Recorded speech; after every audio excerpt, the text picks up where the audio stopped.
Okay, everyone, let's get started. Actually, let me just grab a cough drop.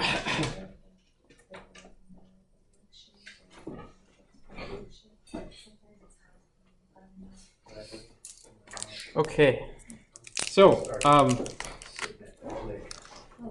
today we're going to cover some new material. We're going to talk about. Just a minute. Let me just jump up here. We're going to talk about power, electrical power, how we calculate power dissipation. Then we're going to go on to the behavior of electric and electric fields and current densities at the interfaces of two materials. And then we're going to get into calculating capacitance. So a lot of new material we're going to cover today. We're hoping to finish off the electrostatics chapter by today, or maybe just have one more topic left for Monday. Okay, so just a reminder that after class today or by early tomorrow, there will be a homework posted.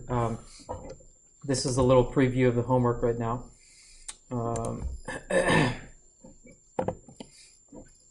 There are some problems on capacitances. This is one calculating current density. This question is about calculating currents and power. This is about calculating resistance. This next one is calculating about electric fields at interfaces. We're going to go over that today. Another problem about calculating current densities at interfaces. And then some other problems on resistances and capacitances. So they're going to be a combination of problems that are on the second part of this electrostatics chapter. There's going to be about 10 questions. And I think one of the questions will include some kind of console simulation. So the homework will be due next Wednesday. I don't mind if you turn in the console simulation after Wednesday, but I would like to release the solutions next Wednesday. Since we won't have class next Wednesday, I would like you to just leave it in my mailbox by 5 p.m. Yes? Can you just email it since there's no, university's closed Wednesday, otherwise I'm turning it in on Tuesday. You could turn it in on Tuesday. I mean, it makes life easier for me if I can get a hard copy. Otherwise, I have to print out 30 or 19 submissions. Yeah, but there's no reason to drive to the university on Wednesday. Just turn it in. Yeah. Tell you what, I prefer if you could just print out a hard copy and just leave it in my mailbox. If it turns out to be an issue for some people, then let me know, and you could email it to me by Wednesday. And the exam two is after the Thanksgiving? I'm sorry? Exam two is the week after Thanksgiving? The week after Thanksgiving, that's correct. Not the Monday we come back, but the Wednesday we come back. Mm-hmm. So the university is closed on Wednesday, so we won't be able to put it in your mailbox? Right, that's what Justine was just asking. So if you could leave it in my mailbox by Tuesday. If you're not able to finish by Tuesday, then you could just email me. Okay. Email it to me. Mm. It's just I want to avoid having to print out 19 different. Are we going to have a study guide before the break for the exam? I wasn't planning on it. Usually just like the first exam, I usually just say to use your homeworks as a study guide. Okay. Go over your homework problems. Okay. Abraham was asking about that the other day. He's saying what's the best way to study for exams? What chapter? The exam will be on the electrostatics chapter. So, basically this exam will be on the electrostatics module, module 3. So there'll be a little bit of overlap with what we did earlier, but it's mainly going to be on the second part. So it's going to be mainly on this the second homework assignment. So this one and a little bit of the last one, because the stuff is sort of cumulative. If you don't know how to do the previous stuff, it's going to be hard to do this one. So Abraham was asking yesterday, he's what's the best way to study for this class? And I told him that looking over the notes and going over the lectures is just the first part. The best way to study for this class is to go over the homework problems, and in fact, go over them multiple times. and the analogy I was giving him was that it's kind of like when you practice a piece of music, the first time you kind of get through it, you just get through the end of the piece. You just get through all the notes. Maybe it doesn't really sound good, and you may not know the flow of the music from beginning to end. After you practice it for a little bit, then it starts to get much smoother. You know the flow of the music. You have like the technicalities worked out, like the notes are more in tune. And then as you practice it more and more, then you get the bigger picture. Then you start to understand what the person who composed the music was thinking. You start to think about that kind of stuff. So, excuse me. The problems you do here, I know that the temptation might be like, if I just do the problem and I get to the end and I get an answer, that's it. Like that means I understand the problem. It doesn't necessarily mean you understand the problem. If you go back and you do it again and maybe a third time, you'll see that it will become easier and easier each time you do it, to the point where it'll start to seem very easy to you. And when you go back to do the problems, don't just repeat what you did before, because that doesn't really help you that much. Think about the steps that you did at each spot, at each step of the process. I showed you all a flow chart of what it's like to, a flow chart of electrostatics types problems. If I just jump ahead here. Something I found that's helping is taking the problems and keeping like the charge density or the surface charge and those types of things, and then changing the orientation of the shape. Keeping the same shape, changing the orientation, if the coordinate system changes or not, if I still get the same answer. Doing variations on the same problem, great idea. Also, there are a lot of problems in the book. If you have the book, any problem that has a star next to it has the answer in the back, so you can check that over. All right. Some of the problems I give you are variations of problems that are in the book. So the problems in the book are a good, it's about the same level as what I give you in the homeworks. Usually the tests are a little bit easier than the homeworks. All right, but like this flow chart, when we actually put together as a class a couple years ago. After doing a lot of electrostatics problems, we realized that problems always follow a pattern. And so we made this flow chart of like, if you're solving for electric field, then if you have the discrete charges, then you use this, the discrete formula here. You use the, sorry.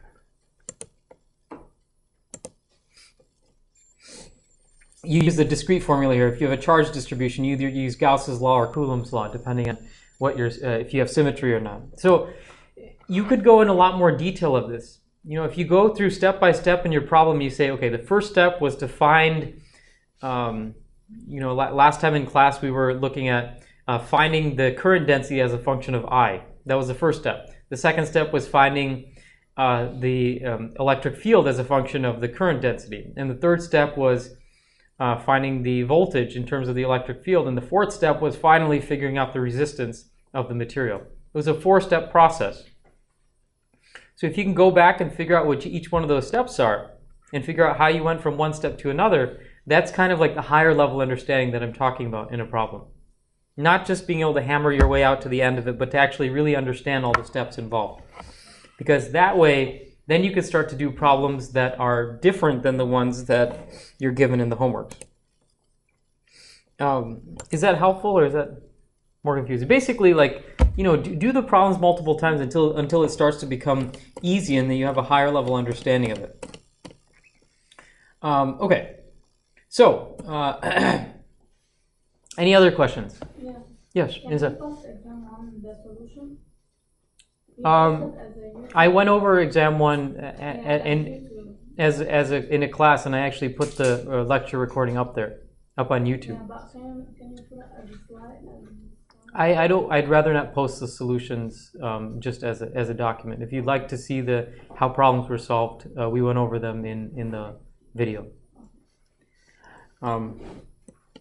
Yeah, I think that's better that way. So today we're going to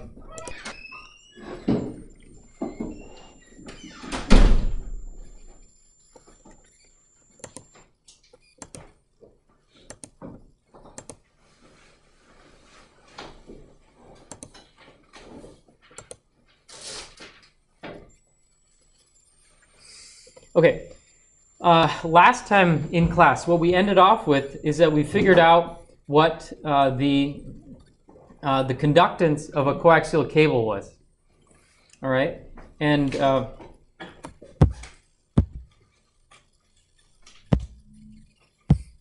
first we figured out the resistance of a wire of constant cross section, and then we figured out the resistance of something more complex, something with a non-constant cross section.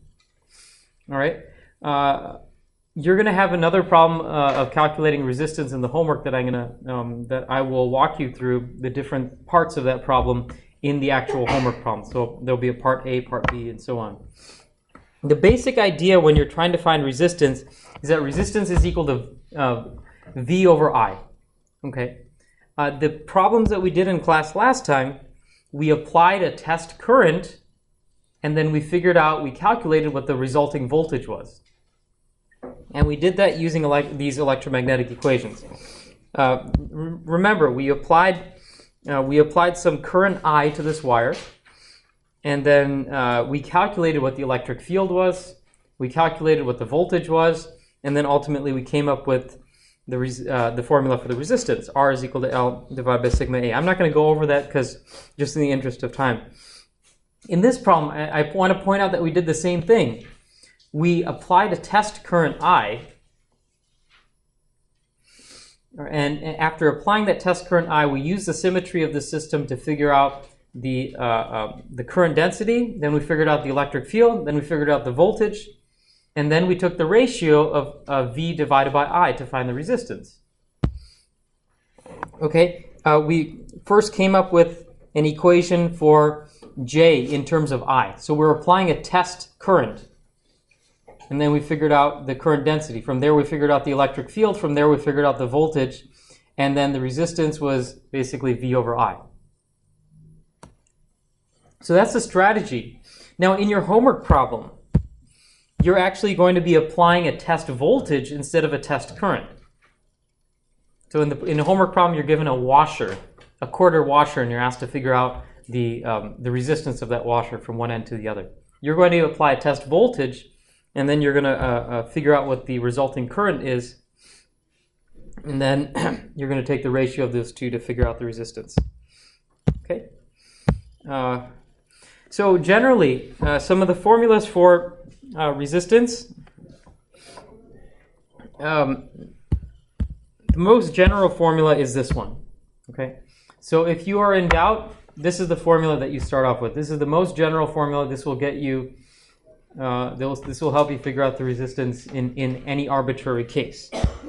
Now, in some specialized cases, if you have a material that has a constant cross-section, so let's say you have like a square rod or rectangular rod or a cylindrical rod, which is basically like a wire, right? The resistance is equal to L divided by sigma A. That's what we found last time. We actually derived that here. This is for a wire of constant cross-section. A more general formula is if you have a wire of non-uniform cross-section, you can use this R is equal to the integral of 1 divided by sigma, 1 divided by A of x dx. So in this case, the x is this coordinate. X is the horizontal coordinate like this. And this A of x is the area in terms of the x coordinate. So if you're trying to find the resistance of a cone-like wire that's wider on one side than it is on the other side, then this is the type of formula that you'd use. Okay? And remember, the most general formula of all is this one. R is equal to V over I. So in that case of the cone, would the A of x be the complete shell of the cone? Mm. The area of A of x will be the cross-sectional area of the cone. Okay. So let me let's see. Here's my note.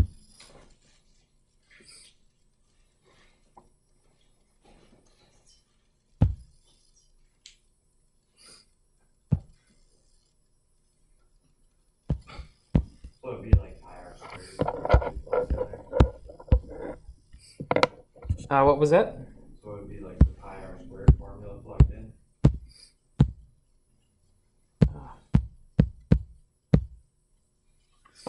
This one here, like a of x. Yeah, pi r squared, but the r could vary. You know, if you have a cone-like structure, then r is going to vary as a function of x. So you'd have to take that into account. You have one homework problem that actually looks at something like this. I recommend you could try this formula, or you could try the general formula. Okay? Both ones will work. So the L just means along the whole length of the section of wire? That is correct. That is correct. So notice that in this first formula, r is equal to L divided by sigma A. And in this equation, you have an integral to do. All right? So you're integrating over x. So you're integrating over the length of the resistor. And at each point, you're considering the area of that small section of the resistor. So in essence, what this formula is doing, it's cutting the resistor up into a bunch of slices. And you're adding up the resistances of each slice in that material, if that makes sense. Because an integral is basically adding up, summing of things. So since it's radius, it would basically be like the y final minus, or like y high minus y low, cut in half, your r.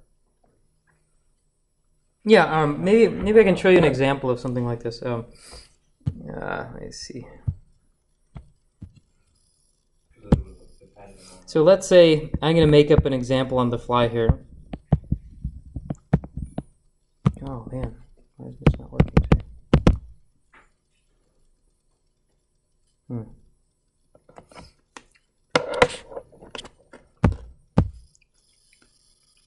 Let me close my OneNote and start it again.